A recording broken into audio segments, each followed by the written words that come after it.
গণ অধিকার পরিষদের প্রতিটা কর্মী, সেটা ওসি হোক, ইউনো হোক, অন্য কোন দলীয় লোক হোক, চোখে চোখ রাঙে কথা বলবে। যদি আপনারা ন্যায়ভাবে কথা বলতে গিয়ে আপনাদের উপর কোন রকমের টর্চারিং বা নির্যাতন আসে, ইনশাআল্লাহ ডিমলা উপজেলা থেকে আমরা তার মোকাবেলা করব। আপনারা আরেকটা জিনিস হচ্ছে যে আপনারা ইতিমধ্যে জানেন, আমরা কিন্তু অতিরিক্ত একটা মানববন্ধন করছিলাম, যিনি মানব পাচারকারীকে এই যে রমজানের ইফতার মাহফিলে দাওয়াত দেওয়ার কারণে। গণ অধিকার পরিষদ আমরা একটা ফ্যামিলি, আমরা একটা পরিবার।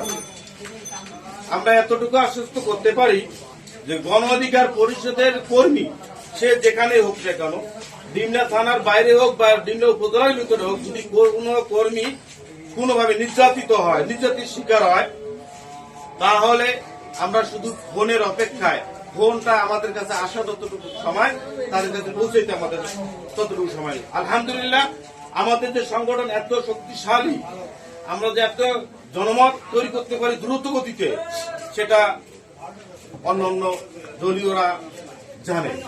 তো এই বলে আমি আমার সংক্ষিপ্ত বক্তব্য এখানে শেষ করছি। আসসালামু আলাইকুম।